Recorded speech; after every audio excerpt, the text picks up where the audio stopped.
ये मैंने आपको बताया जो कि आपका पुराना इंजन है।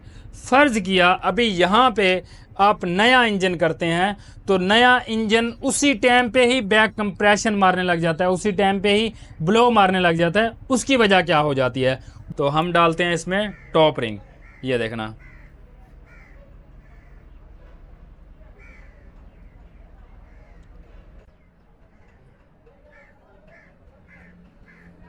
ओके। आप रिंग का जो गैप है वो चेक करें। ये देखें, तो ये देख सकते हैं रिंग का जो गैप है ये बढ़ चुका है। जब ये रिंग का गैप बढ़ेगा, जो पावर स्ट्रोक है या फिर एग्जॉस्ट स्ट्रोक है, जो प्रेशर है उसका वो नीचे चले जाएगा। ये जो रिंग का गैप है इसी में से नीचे चला जाएगा। तो रिंग का जो गैप है ये कौन कौन सी वजह से बढ़ता है? पहला नंबर, इंजन में मिट्टी चली जाए किसी भी वजह से, और दूसरा नंबर आपका ऑयल सही ना हो, उस वजह से ये गैप बढ़ने के चांस होते हैं। अब गैप आगे जो है मसला क्या बनता है, आगे जब ये पिस्टन चल रहा होता है ऊपर नीचे ऐसे मूव हो रहा होता है तो उस टाइम पे ये जो है ये चलने की वजह से, ज़्यादा चलने की वजह से ये घिस जाते हैं।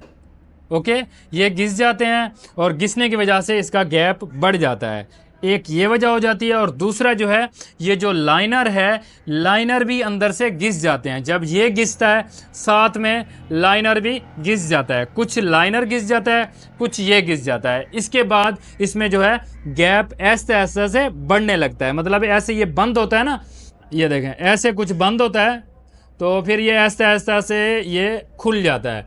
जब ये खुल जाता है तो फिर यहीं से प्रेशर नीचे चला जाता है, तो वो बन जाता है बैक कंप्रेशन ब्लो बाय। तो इसके हवाले से मैंने आपको बता दिया। अब पिस्टन का भी मसला हो सकता है।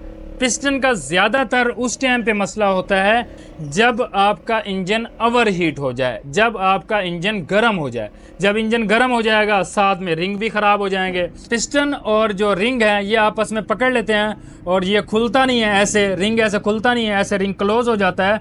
तो उस टाइम पे भी बैक कंप्रेशन हो सकता है, मगर केस वही है कि इंजन ओवर हीट होने के बाद। अब ये मैंने आपको बता दिया, तीन वजह हो जाती हैं, एक जो है रिंग, दूसरा जो है लाइनर, तीसरा जो है पिस्टन। ये मैंने आपको बताया जो कि आपका पुराना इंजन है। फ़र्ज़ किया अभी यहाँ पे आप नया इंजन करते हैं तो नया इंजन उसी टाइम पे ही बैक कंप्रेशन मारने लग जाता है, उसी टाइम पे ही ब्लो मारने लग जाता है। उसकी वजह क्या हो जाती है? जब आपने ये रिंग डाले हैं उस टाइम पे आपने इसका गैप चेक किया था? एक तो ये आपको पता होना चाहिए।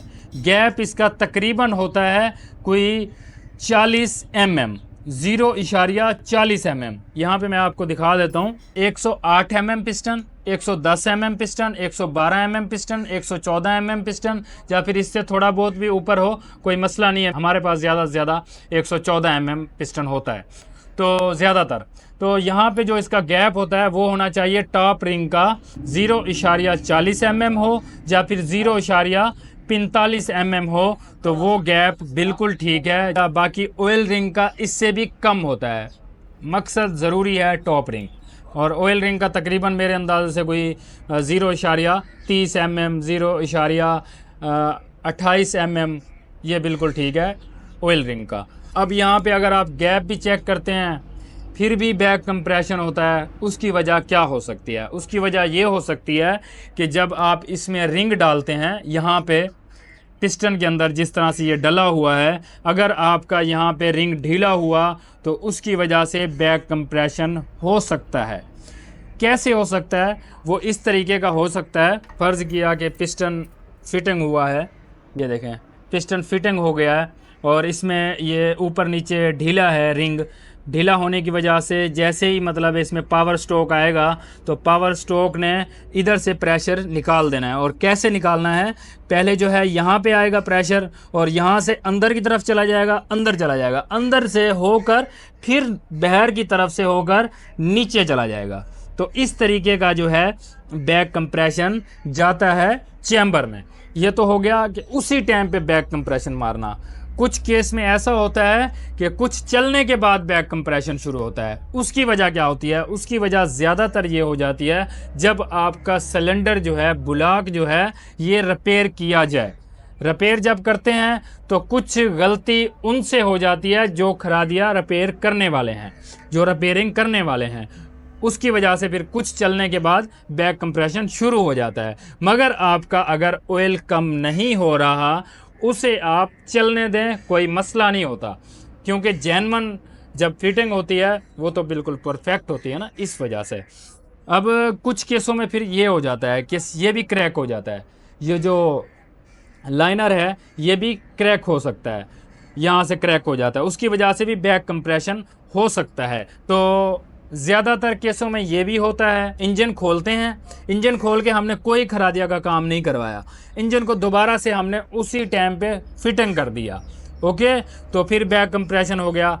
उसके साथ भी एक और भी वजह हो जाती है। अब पिस्टन हो रहा है ऐसे ऊपर ऊपर नीचे मूव हो रहा है, ठीक है, ऐसे नीचे जा रहा है ऊपर आ रहा है, नीचे जा रहा है ऊपर जा आ रहा है। जब इसके ऊपर दबाव पड़ेगा पिस्टन एक साइड पे लगता रहता है, लगता रहता है। आपने गौर करना है, एक साइड लाइनर की ढीली होती है, ओके, तो एक साइड लाइनर की जब ढीली हो जाती है वही एक साइड सिलेंडर की भी ढीली हो जाती है, बैजा हो जाता है उसमें। हम तो लाइनर लेके न्यू वो तो हम डाल देंगे, मगर हम इसका बैजा तो ठीक नहीं कर सकते, तो वही बैजे की वजह से भी दोबारा से बैक कंप्रेशन हो जाता है। हमने रिपेयर भी नहीं करवाया, हमने लाइनर दूसरे लिए और फिट कर दिया, मगर हमने उसको सेट तो नहीं किया। जब हम सेट नहीं करेंगे, एक तो जो है दोबारा लाइनर टूटने का चांस है, दूसरा जो है दोबारा से बैक कंप्रेशन होने का चांस है। तो इस तरीके का बैक कंप्रेशन हो जाता है। यहाँ पे आपको शॉर्ट में फिर भी बता देता हूँ बैक कंप्रेशन किस तरीके का होता है। ये देखना, यहाँ पे पिस्टन का ब्लास्ट हुआ, जब ब्लास्ट होता है इसमें प्रेशर बढ़ता है। पहले जो है इनटेक स्ट्रोक हुआ, जब उसमें पावर स्ट्रोक गया, ऊपर जब पिस्टन जा रहा है, ऊपर जाने के दौरान भी ये जो प्रेशर है वो नीचे निकलेगा। इधर से ऐसे आएगा प्रेशर, ऐसे निकल के इधर से प्रेशर नीचे चला जाएगा। इस तरीके से कुछ बैक कंप्रेशन बन जाता है जब ऊपर वाला प्रेशर नीचे चला जाता है।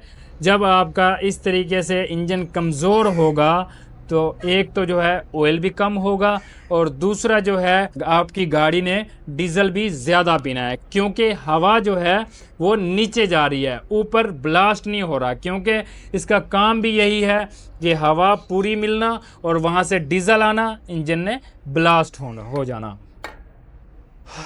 चलो खैर, अल्हम्दुलिल्लाह मुझे लगता है कि मैंने आपको काफ़ी बेहतर बता दिया होगा जितना मुझे तजर्बा है।